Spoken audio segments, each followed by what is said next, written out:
Good morning, students. Today we will start with the next life process. Up till now, we have discussed about the nutrition, respiration. Now, third life process that today we will start is transportation. So, before starting the topic, we should know that what is the meaning of word transportation. Transportation means that something is being transferred from one position to the another position, or from one part to the another part.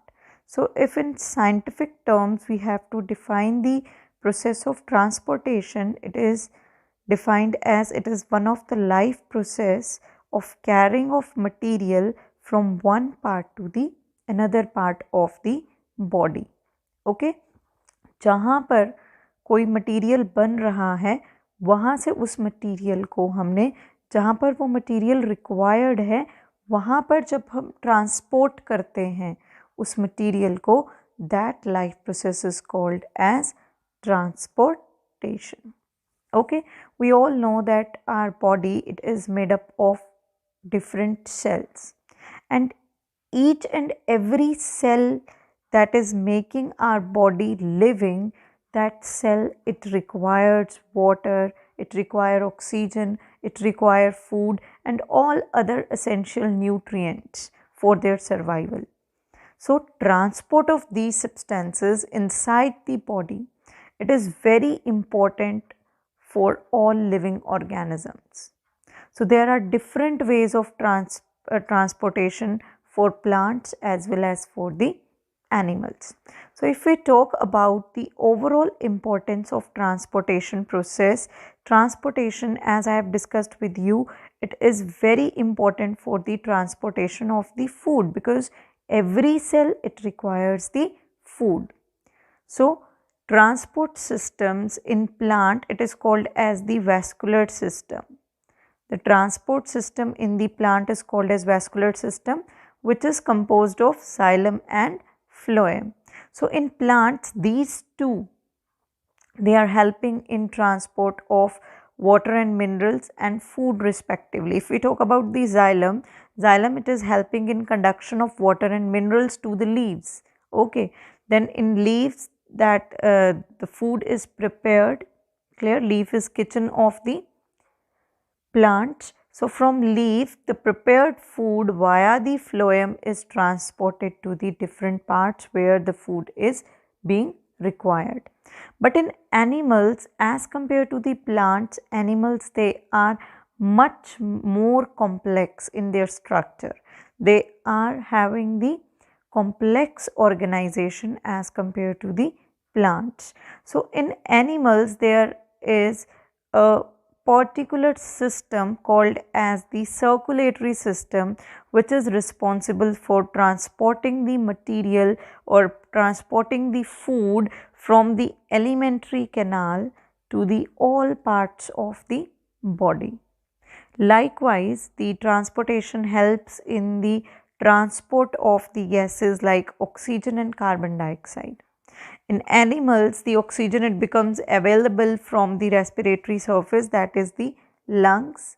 वहाँ से blood या फिर हमारा जो transport system है वो क्या करता है, वो oxygen को लेता है and it deliver it to all the parts of the body where it is required. Now if we talk about the carbon dioxide gas, it is actually the waste product of our body which is produced as the result of respiration process. Okay, so this carbon dioxide, it is produced as the waste in our body organs. Okay, and then this waste via the transport system is delivered to respiratory surface for its elimination.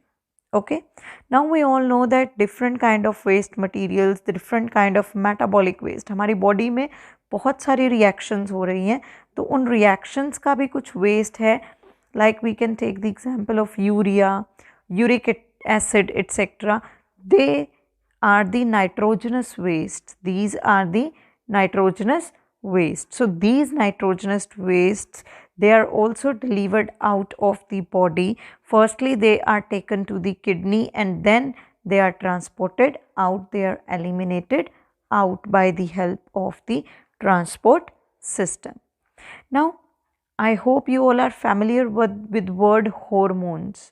Hormones, they are commonly called as chemical messengers.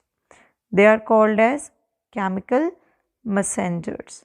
So these hormones, they are secreted by the endocrine glands, the special kind of glands which are ductless, which are not having the opening. Okay, so these hormones, these chemical messengers, they get poured into the transport system and then transferred it to the target organ where that hormone is to take the action. Okay, now this transport system, it also provide defense against the pathogens. Pathogens, they are the disease causing organisms. Clear? Now all the important minerals, they are passed from the region of availability to all the parts where they are being used. Okay, so jitne bhi minerals hain, important minerals, they all move through the transportation process. Now, as I have discussed with you that human beings, they are having a well organized circulatory system. So in human beings, the transportation occurs via the circulatory system. So in human circulatory system, it is divided into circulatory medium, blood vessel, and a pump. Okay, so circulatory medium. Circulatory medium means the medium which is transferring the material from one body organ to the different body organ. So वो कौन सा medium है जिसके through ये food है, gases हैं, ये transport करती हैं. There are two mediums that we will study one by one. First one is blood and second one is lymph. Okay, both of them, they are fluid connective tissue. आपने 9th में पढ़ा हुआ है दोनों के बारे में. Both of them, they belong to the fluid connective tissue. Now what are blood vessels? Now अब जहाँ पर ये blood, ये lymph move करेंगे, जिन vessels में, vessels means tubes, vessel means tubes. So these blood vessels, they are the tubes through which blood is flowing. Okay, so there are three types of blood vessels: arteries, veins, and capillaries. We will discuss about all these in detail in this topic only, one by one. Now the another part of the circulatory system in human being is pumping organ. We all know that heart is situated in the left side of the body, so it has to pump the blood above its height and below its height. तो इस heart को pump कर कर pressure के साथ blood को head तक पहुंचाना होता है, ब्रेन तक पहुंचाना होता है, so that brain can work easily. And even this heart has to pump the blood to the lower body organs also. So the pumping is required. So that pump, the action of pump is performed by heart. Okay, so all these parts, that is circulatory medium along with the blood vessels and heart, they constitute to form the circulatory system in human beings. So let us begin with the starting of the next topic, under which the circulatory system only, under which we will study about the blood, that is one of the connective medium. Okay, so if we talk about the blood I have already discussed with you, it is the fluid connective tissue. So I hope that you all have seen blood.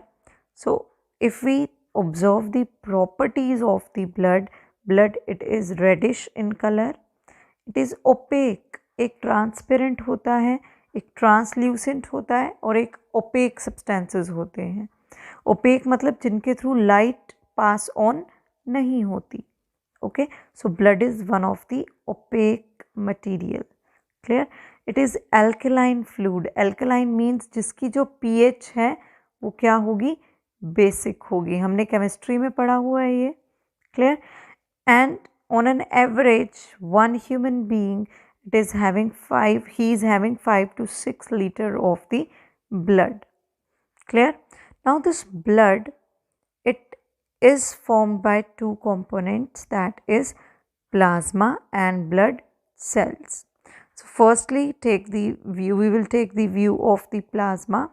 Plasma is pale yellow, or we can say it is straw colored part of the blood. Now plasma constitute of 55% of blood, यानी हमारे blood में से 55% किसका number होता है? That is plasma. Okay, it is the fluid part of the blood, जो flow करता है, ये वो वाला part है blood का। and 92% of plasma, it is water that is helping the blood to flow. Now rest of the 8% of the blood, it contains many of the proteins, many of the nutrient hormones, okay, many of the inorganic salts and anticoagulant, that is heparin. Anticoagulant means जो हमारे खून को जमने नहीं देता। Okay, so that was about the plasma, that is one of the part of the blood. Now the second part of the blood is blood cells. Okay, 45% of blood, it includes the blood cells. There are 3 types of blood cells: red blood cells, white blood cells and blood platelets. Clear? Now here this flow chart is very important. यहाँ से इसको complete करना आ जाता है ये, ठीक है? आपके पास ये flow chart complete करना आ सकता है, and this diagram is again very important.